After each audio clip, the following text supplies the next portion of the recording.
Donc du coup, j'ai la joie de continuer la série sur la parole de Dieu, Sola Scriptura, que Lucas avait commencé la semaine dernière. Alors il nous a parlé de la puissance de création de la parole de Dieu, je ne sais pas si vous vous souvenez. Elle crée la vie, elle crée en nous la foi, elle crée l'espérance, elle crée le salut. Jésus, la vérité, donne le salut. Et ce soir, j'aimerais qu'on réfléchisse ensemble à un autre aspect de la vérité. Et mon titre ce soir, alors, gloire à Lucas pour le PowerPoint, il faut quand même que je le dise dès le début. Voilà, c'est pas moi du tout. C'est le pouvoir de la vérité. Qu'est-ce que croit que la parole de Dieu a un pouvoir puissant? Amen, il y en aura plus à la fin, je suis sûre. On va lire dans Jean 8, verset 32, un verset que vous connaissez tous, je pense. Vous connaîtrez la vérité et la vérité vous rendra libre. Le pouvoir de la parole de Dieu, le pouvoir de la vérité, c'est de te rendre libre. Et Jésus, quand il disait ça aux Juifs qui étaient devant lui, ils lui ont répondu, mais nous sommes la descendance d'Abraham, nous n'avons jamais été esclaves de personne, comment peux-tu dire, vous deviendrez libres? Et peut-être tu te poses la même question ce soir, mais moi en fait, je me sens libre en fait, j'ai pas besoin d'être libéré de quoi que ce soit. Qu'on a un ennemi qui cherche toujours encore à nous enchaîner. Qu'est-ce qui c'est ça? Il y en a un qui cherche toujours encore à nous freiner, à nous empêcher dans la vérité, d'avancer dans la vérité, à nous empêcher d'avancer dans notre vie avec Dieu.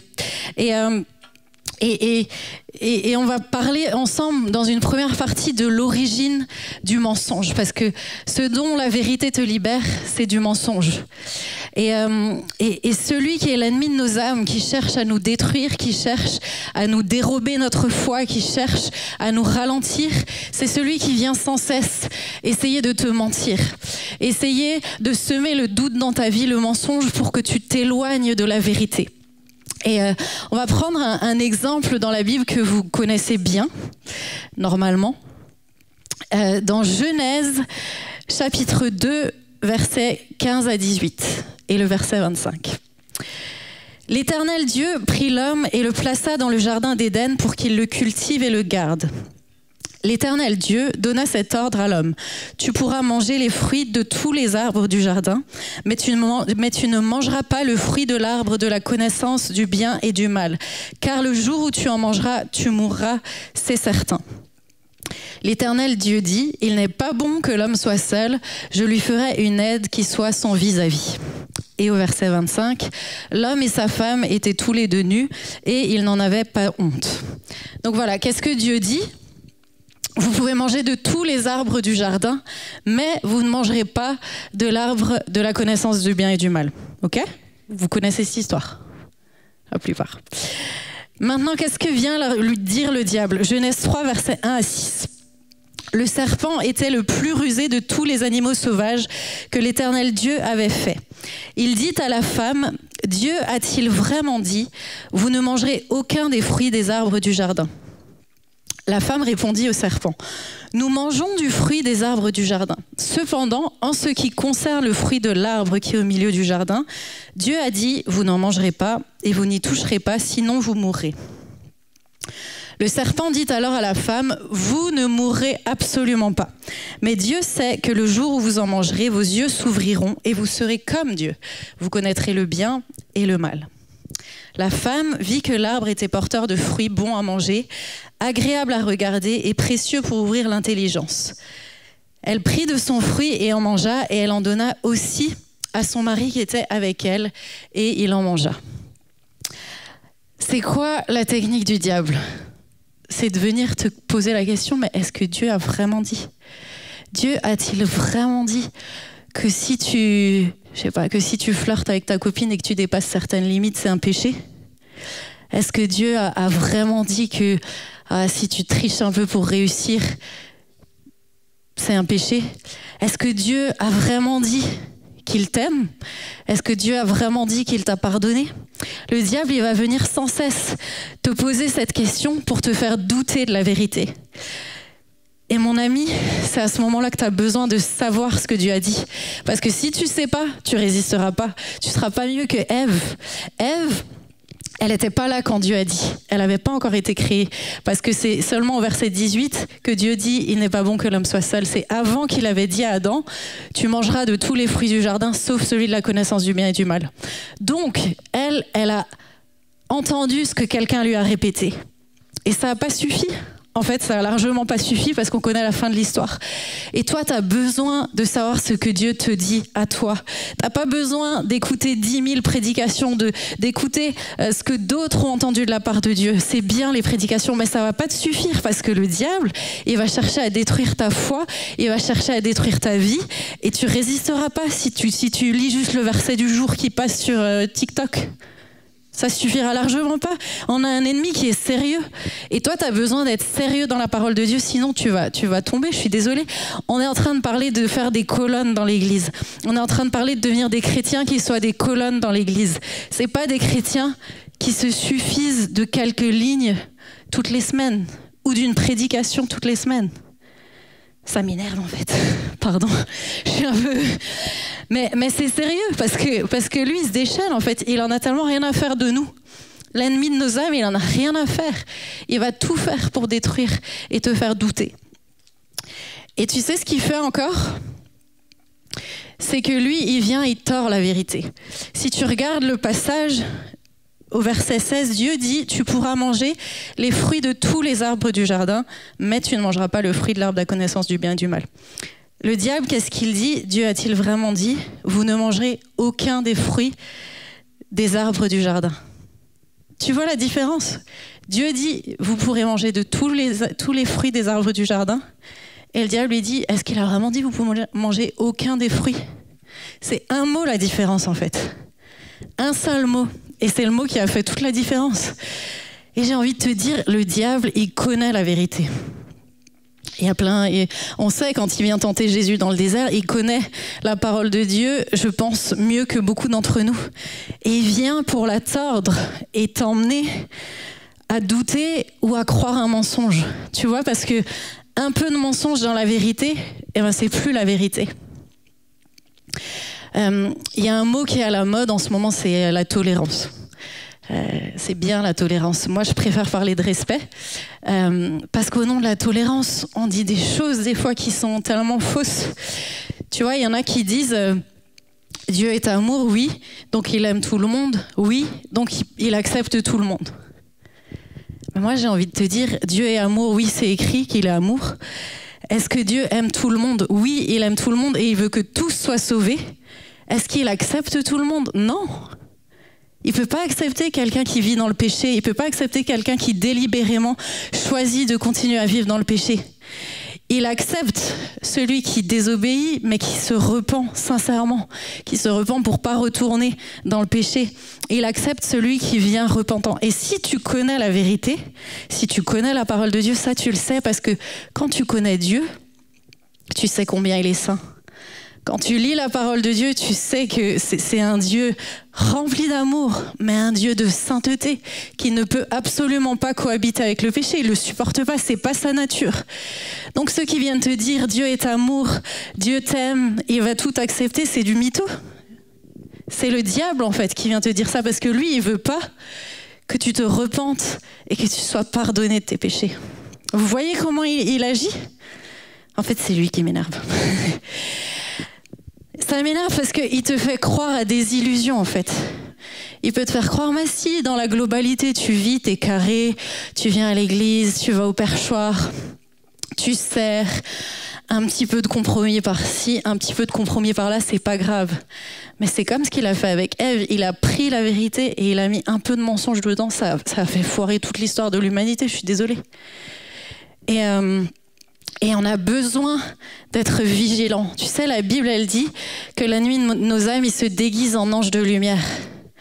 Et j'ai envie de nous rappeler ce soir qu'il est intelligent, qu'il est rusé et qu'il va tout faire, vraiment tout faire pour te faire croire à des mensonges. Et pourquoi est-ce qu'il veut faire ça ? Il veut faire ça parce qu'il veut nous amener à faire la même chose que Ève, en fait. Il veut nous amener à désobéir à Dieu et à tomber dans le péché. Et tout ça, mais parce que viscéralement, il nous déteste. vraiment, quand on lit quelles ont été les conséquences du péché dans la vie de Adam et Ève. Je ne sais pas si on a le passage.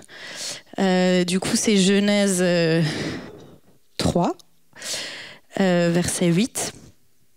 Quand ils entendirent la voix de l'Éternel Dieu en train de parcourir le jardin vers le soir, l'homme et sa femme se cachèrent loin de l'Éternel Dieu, au milieu des arbres du jardin. Cependant, l'Éternel Dieu appela l'homme et lui dit « Où es-tu » Il répondit « J'ai entendu ta voix dans le jardin et j'ai eu peur parce que j'étais nu. Alors je me suis caché. » Et il dit à la femme, j'augmenterai la souffrance de tes grossesses. C'est dans la douleur que tu mettras des enfants au monde.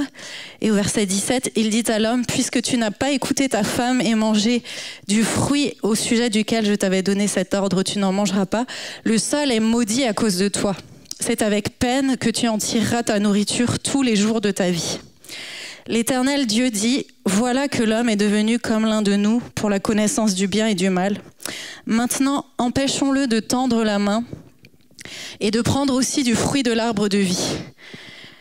Au verset 23, ainsi l'Éternel Dieu le chassa du jardin d'Éden pour qu'il cultive la terre d'où il avait été tiré. En fait, les conséquences du péché, c'est déjà la honte. Adam et Ève, ils n'avaient pas connu la honte avant, ils vivaient tout nus, c'était pas un problème pour personne. Ils connaissaient pas la honte, ils connaissaient pas la peur. Avec le péché, c'est la peur qui est entrée dans leur vie et la peur de Dieu. Alors que avant, ils se promenaient tous les soirs avec Dieu. Ils avaient une intimité avec Dieu. La question de la peur de Dieu était jamais rentrée dans leur esprit. Le péché emmène la peur et la peur de Dieu. Le péché a emmené la souffrance, la douleur et la peine. Et ça, c'est tout ce que le diable te souhaite. S'il veut t'emmener à pécher, c'est parce qu'il veut te détruire et que le péché va t'emmener dans la souffrance, la douleur, la peine, dans la séparation d'avec Dieu. Ils ont dû quitter le jardin. Dieu n'a pas pu, c'est ce que je vous disais tout à l'heure, il ne peut pas cohabiter avec le péché, il a dû les faire sortir du jardin. Et ce que Dieu avait dit, c'était la vérité. Il leur avait dit, si vous mangez de ce fruit-là, vous mourrez. Du coup, comme ils ont mangé du fruit, qu'est-ce qu'il a fait? Il a dit, il ne faut pas qu'ils mangent du fruit de l'arbre de vie et qu'ils vivent éternellement. Et c'est là que la mort, elle est rentrée dans le game, en fait. Parce qu'ils avaient péché. Et mon ami, tout ça, c'est ce que le diable te souhaite. Et peut-être on ne se rend pas assez compte parce qu'on vit notre vie chrétienne pépère, comme dit, un peu dans l'illusion que bon, tout va bien, je suis à peu près carré. Mais tu as vraiment un ennemi qui cherche à te détruire, à détruire ton âme. Et ce soir, j'ai vraiment envie qu'on en prenne pleinement conscience, parce que quand on en est conscient, on apprend à se battre, à se défendre et à saisir les victoires que Dieu nous donne. Amen. Une autre chose que le diable veut faire, s'il n'arrive pas à te faire pécher, chérie, j'ai besoin de toi. S'il n'arrive pas à te faire pécher, il va te mentir pour t'enfermer, en fait. Pas encore.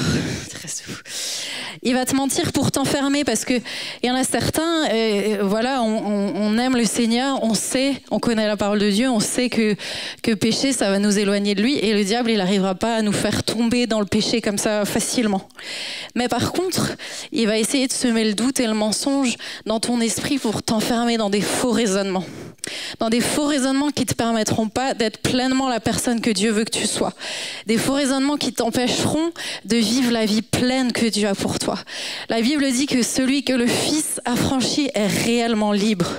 Donc les faux raisonnements qui viennent du diable, ils sont à affranchir, ils sont à dégager en fait. Donc le diable...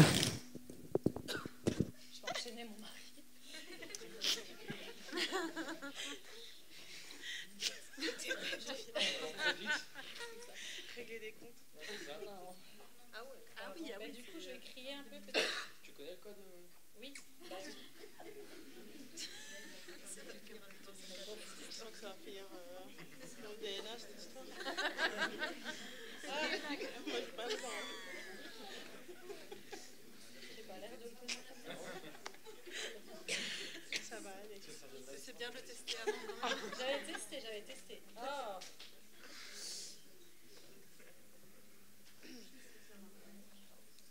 non, vas-y. Je la connais, elle lâchera pas. Bon, alors le diable, ce qu'il fait quand il vient avec ses mythos, vas-y, ça fait. Merci. C'est que il va, s'il n'arrive pas à te faire tomber, s'il n'arrive pas à te, je vais pas te pousser, chérie, s'il n'arrive pas à te faire tomber dans le péché, il va t'enchaîner en fait. Tu vois, par exemple, en te disant, bah, est-ce que vraiment t'es pardonné? Est-ce que vraiment ce que Jésus il a fait à la croix, ça a suffi pour que tu sois pardonné? Et là, ce qui va se passer, c'est que toi, tu vas vivre dans quoi? Je vous laisse parler le temps que j'arrive dans une prison. Si tu crois à ce mensonge-là, tu vas vivre... Ça a marché?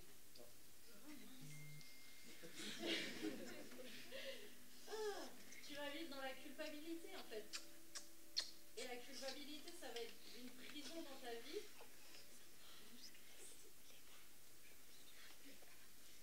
Attendez, là. Je vais y arriver. J'étais trop contente de mon image en plus. Elle est très très bien, Joy. Ok, merci. Et la culpabilité, ça va être une prison qui va t'empêcher d'avancer parce que quand tu sais pas vraiment que tu es pardonné, tu vis toujours dans le doute, dans la peur, dans la crainte que t'es pas accepté, que t'es pas aimé, que t'es pas lavé, que t'es pas pardonné. Donc chérie, essaye de courir. Je suis vraiment humiliée en fait. Non, pas du tout. Ok, le Seigneur, il t'a fait pour courir dans ta vie chrétienne et toi, tu te retrouves avec un mensonge qui te fait avancer comme ça. Et ça fait rire le diable, ça nous fait rire nous, mais ça le fait rire lui. Parce que ce qu'il arrive à faire en nous mentant, c'est qu'il arrive à nous ralentir et à nous empêcher de faire ce que Dieu a prévu qu'on fasse. De courir la course. Paul, il parle de courir la course, pas de boiter ou de trébucher ou d'avoir l'air bête comme ça. Non, mais c'est vrai. Et là, il faut que tu restes un peu longtemps comme ça, chérie. Ouais. Et du coup, bah, je voulais vous partager, je vous l'ai déjà partagé, mais moi, c'est quelque chose qui m'est arrivé dans ma vie chrétienne. J'étais chrétienne depuis 10 ans, même 15 ans, ça vous donne un indice sur ma vieillesse. J'étais chrétienne depuis déjà 15 ans, vraiment avec une révélation de l'amour de Dieu, avec une vraie repentance, conviction de péché. J'ai donné ma vie à Jésus, j'étais à fond avec le Seigneur, dans la fleur de l'âge. Et le diable est venu avec un mytho. Alors, il m'a fait croire qu'à cause d'un de mes choix, qui n'était pas un choix qui m'a amené dans le péché, je vous rassure, mais que j'étais plus dans le projet de Dieu, que j'étais plus dans le plan de Dieu, et que du coup Dieu ne pouvait plus vraiment m'aimer et m'utiliser comme il avait prévu de m'utiliser. Mais les amis, quand le diable commence à réussir à te faire douter de l'amour de Dieu pour toi, honnêtement, c'est un mensonge qui est terrible. Moi, j'ai vécu pendant des années ma vie chrétienne comme ça. Bon, j'étais debout quand même. J'essayais d'avancer, mais t'avances tellement moins bien parce que t'es enfermé dans un mensonge. Donc tout ça, le diable essaye de le faire soit pour te faire tomber dans le péché, soit pour te freiner et t'empêcher d'entrer dans les œuvres que Dieu a préparées d'avance pour toi. Qui a envie d'entrer dans les œuvres que Dieu a préparées d'avance pour lui? Tout le monde. Eh bien les amis, il y a quelques chaînes à faire tomber ce soir, je le crois. Yes. Alors tout ça, c'est comment être libre. Parce que c'est ça la bonne nouvelle. Et peut-être avant de continuer, j'aimerais parler à ceux qui n'ont pas encore rencontré Jésus, s'il y en a dans la salle, qui ne connaissent pas vraiment encore le Seigneur. Jésus dit, je suis le chemin, je suis la vérité et je suis la vie. Et Jésus, c'est celui qui est le seul à pouvoir te libérer du péché. On est tous pécheurs, on a tous péché, on est tous privés de la présence de Dieu dans nos vies, on est tous privés de la communion avec Dieu. Mais Jésus dit, je suis la vérité. Et la vérité est allée à la croix pour porter mon péché, pour porter ton péché.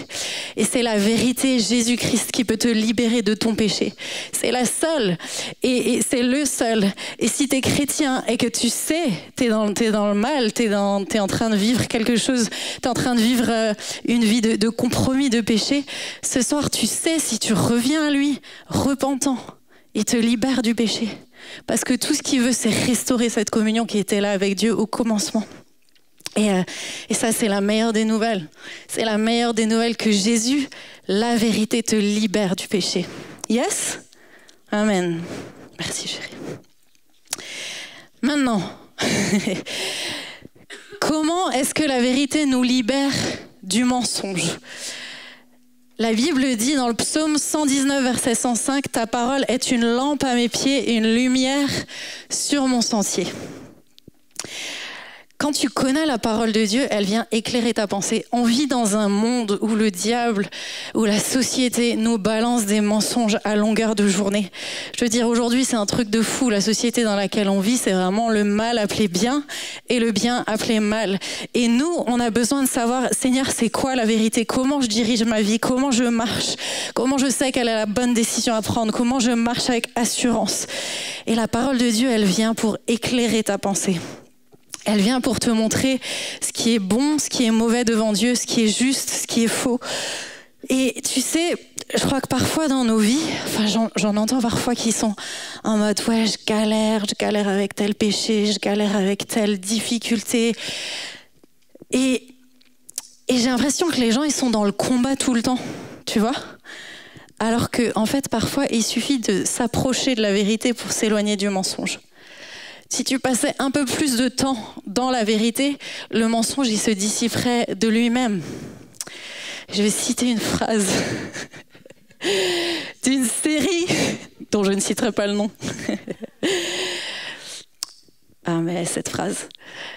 Il est temps qu'on se rappelle, les amis, que ce n'est pas la force qui peut vaincre les ténèbres, mais la lumière. Et c'est pas avec tes efforts... C'est pas avec tes efforts que tu vas réussir à vaincre la tentation tout le temps. C'est pas avec ta force que tu vas réussir à résister à tout. C'est plus tu vas connaître la vérité, plus le mensonge il va s'éloigner, plus tu connais la parole de Dieu, plus tu connais Jésus, moins tu as envie d'aller vers le péché en fait. C'est normal, quand on t'allume la lumière dans une pièce, les ténèbres ils se dissipent. Amen. Et puis, la parole de Dieu, c'est aussi une épée à deux tranchants. Dans Hébreux 4, verset 12, il est écrit que la parole de Dieu est vivante et efficace, plus tranchante qu'une épée quelconque à deux tranchants, pénétrante jusqu'à partager âme et esprit, jointure et moelle. Elle juge les sentiments et les pensées du cœur. La parole de Dieu, si tu la connais, elle peut te permettre de discerner dans ton cœur. Ça, c'est un mensonge du diable. Ça, c'est ce que Dieu dit. Ça, c'est ce que moi je pense. La parole de Dieu, c'est une arme. Mais essaye de manier une épée.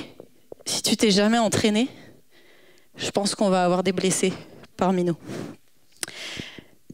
La parole de Dieu, elle est celle qui va t'aider à creuser, à débusquer tous les mensonges de l'ennemi, à les couper à la racine.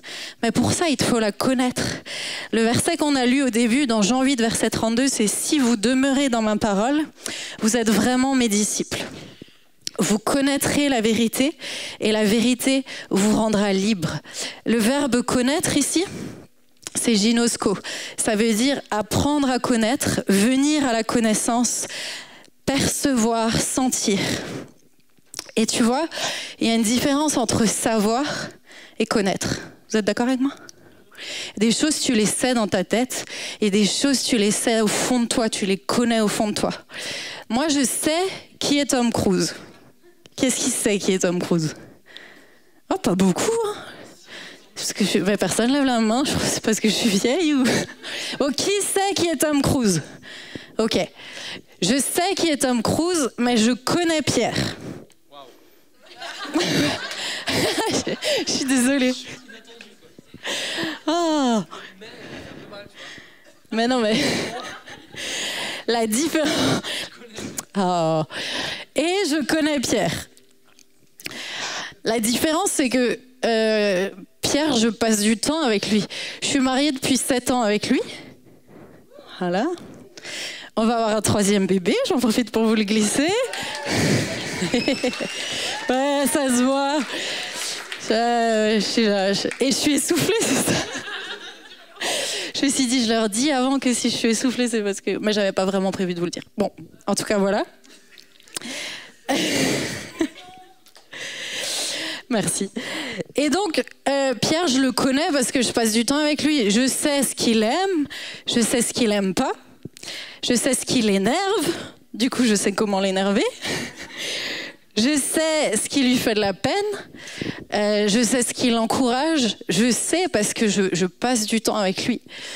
Et Tom Cruise, je passe pas ce temps-là avec lui.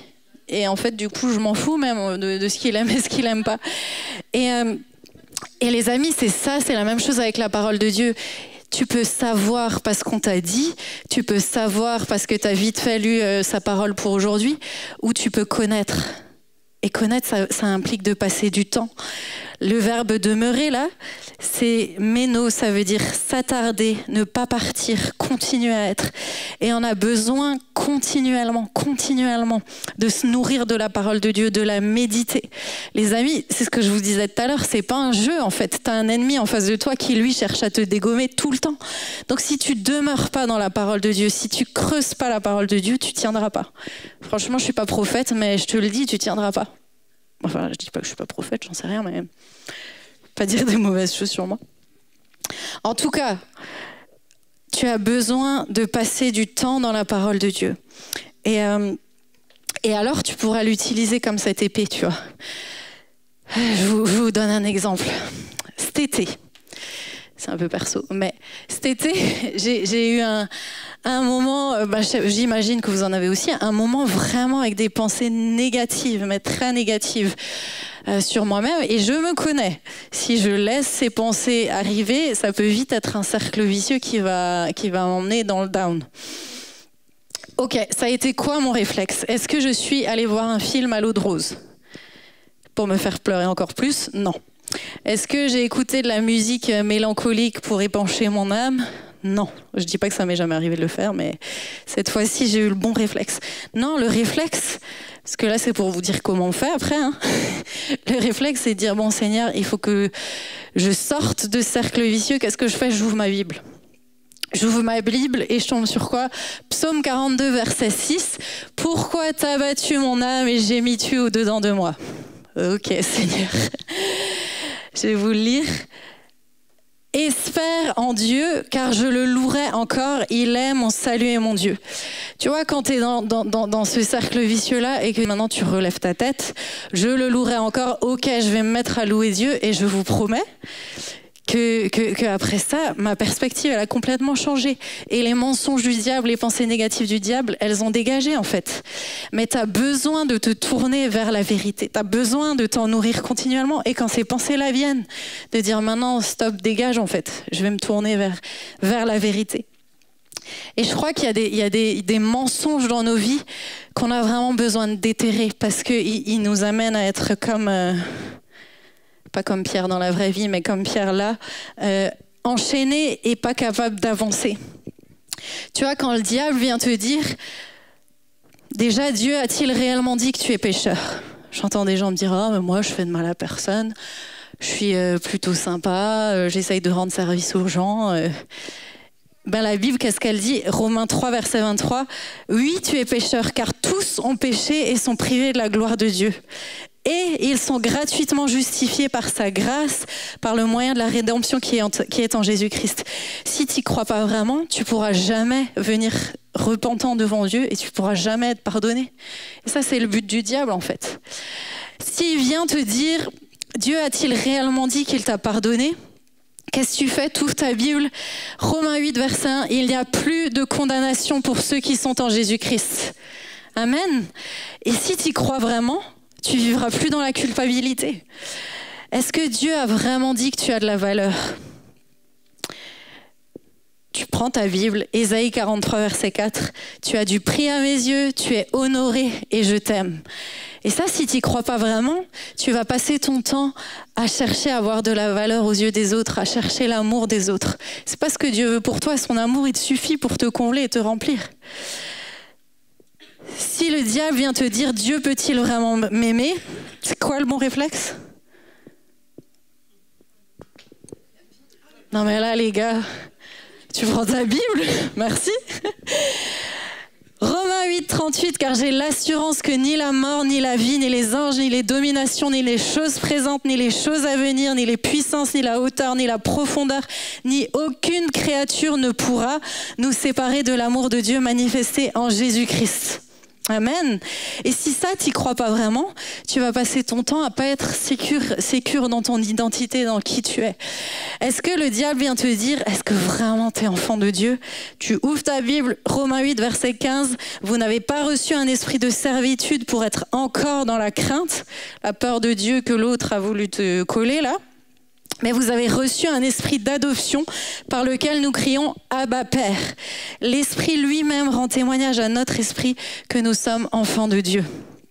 Et ça, si tu ne crois pas à ça, tu auras peur de l'abandon, par exemple.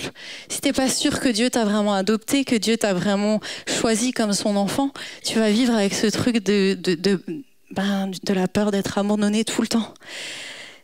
Donc les amis... La parole de Dieu, c'est un trésor, mais si tu la connais pas vraiment, tu vas passer à côté des 3/4 de ce que Dieu veut pour toi. Des 3/4 de ce que Dieu veut pour toi, parce que le diable, il va t'enchaîner dans plein de mythos. À la fin, tu vas finir avec tes pieds attachés, tes mains attachées, bâillonné et tout ça, et tu pourras plus faire grand-chose. Alors vous allez me dire, moi j'essaye, franchement je lis ma vie, mais il y a des trucs que je comprends pas, quoi. Je suis d'accord, Lévitique, les généalogies, tout ça, on est d'accord qu'il y a des choses compliquées dans la Bible. Mais la bonne nouvelle, c'est que Jean 16, verset 12, quand le Consolateur sera venu, l'Esprit de vérité, il vous conduira dans toute la vérité. Et en fait, les amis, on a besoin de la révélation du Saint-Esprit. Parce que la parole de Dieu, c'est quelque chose de divin, en fait. On ne peut pas le comprendre avec notre intelligence humaine. On a besoin que le Saint-Esprit vienne l'éclairer et l'éclairer dans nos vies, dans les situations qu'on est en train de traverser en particulier. Bon, j'ai commencé à écart. J'ai le temps. Je vous donne juste un petit exemple rapide. Cet été, non, il y a 2 semaines, je lisais Daniel 7, verset 9. On va le lire ensemble.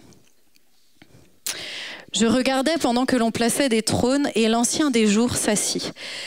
Son vêtement était blanc comme la neige et les cheveux de sa tête étaient comme de la laine pure. Son trône était comme des flammes de feu et les roues comme un feu ardent. Un fleuve coulait et sortait de devant lui. 1000 milliers le servaient et 10 000 millions se tenaient en sa présence. Et tu vois, j'ai lu ça, je l'ai relu plusieurs fois. Après, on a pris un temps de prière avec Pierre. Mais je vous assure que j'ai été saisie, en fait, saisie par la sainteté de Dieu. Quand tu lis ça, il était assis sur son trône, son vêtement était blanc comme la neige, les cheveux de sa tête étaient comme de la laine pure. 1000 milliers le servaient, 10 000 millions se tenaient en sa présence, mais tu peux pas lire ça. Le Saint-Esprit va rendre ça vivant pour toi. Tu peux pas lire ça et rester indifférent parce que tout d'un coup, tu as une notion plus grande de la sainteté de Dieu, de la grandeur de Dieu. Il est là depuis l'éternité, il sera là pour l'éternité. Et nous, on passe... Il y a 10 000 millions qui le servent depuis toujours et pour toujours. Et nous, on fait que passer, en fait. Et pourtant, il nous aime. Et pourtant, il prend plaisir à notre adoration. Et tu vois, ce que je veux dire, c'est que le Saint-Esprit, il veut rendre cette parole vivante pour toi parce qu'il veut t'apprendre à connaître la vérité toujours plus. Mais maintenant, connaître la vérité, c'est primordial, ok ? Mais connaître le code de la route et pas le mettre en pratique, ça sert à rien. Tu vois, connaître la parole de Dieu et pas lui obéir, ça sert à rien. Ou lui obéir en partie, ça sert à rien. T'as beau savoir qu'un stop, t'es censé t'arrêter. Si tu le fais pas, tu risques fortement un accident. T'as beau savoir qu'une priorité à droite, t'es censé ralentir. Si tu ralentis pas, tu risques fortement un accident quand même. Et c'est pareil avec la parole de Dieu. Celui qui a mes commandements et qui les garde, c'est celui qui m'aime. Garder, ça veut dire pratiquer, mettre en pratique. Et les amis, j'ai envie de nous dire, tu peux pas dire que tu aimes Jésus et pas mettre en pratique ce qui est écrit. Ou choisir ce que tu veux mettre en pratique. Ça, c'est un truc qui me rend dingue. En fait, quand j'entends des gens me dire « Ouais, mais tu sais, mes circonstances à moi, c'est un peu différent, faut prendre en compte. Mais tu sais, on est au 21e siècle, c'était culturel, ce qui était écrit. » Gars, en fait, j'ai envie de te dire, celui qui a dit, c'est celui qui est éternel. Il était là depuis toujours. Il sera là pour toujours. Ce qu'il a dit il y a 2000 ans, ça vaut encore aujourd'hui. Et c'est pas toi, avec ta petite théorie, qui va pouvoir venir me dire que c'est pas la vérité, en fait. Parce que lui, il passe pas. Et ses paroles demeurent. Elles sont éternelles. Et tu peux pas venir choisir ce à quoi tu as envie d'obéir, parce que sinon, tu vas rester enfermé. Tu peux te lever, chérie. Si je dis à Pierre, le code, chérie, c'est 0000. Attends. Et que lui, il me dit, ok, je crois au premier zéro, je veux le mettre en pratique. Je crois au deuxième zéro, je te crois pour le deuxième, je vais le mettre en pratique. Le troisième, par contre, je suis désolée, mais ça coïncide pas avec ce que je vis. Le troisième, non, celui-là, j'ai pas envie de le faire. Le dernier, à la rigueur, vas-y.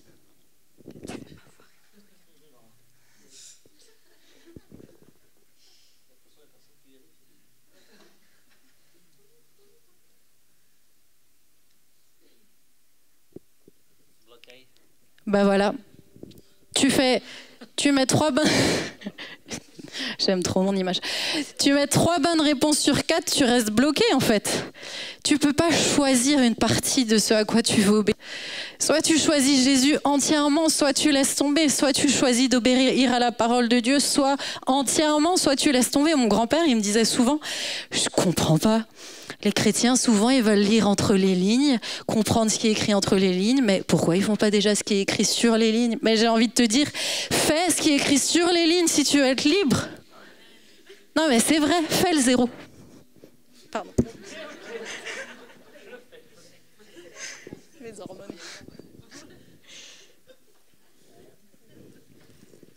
Voilà toute la vérité te rendra libre. Et c'est lui qui l'a fait.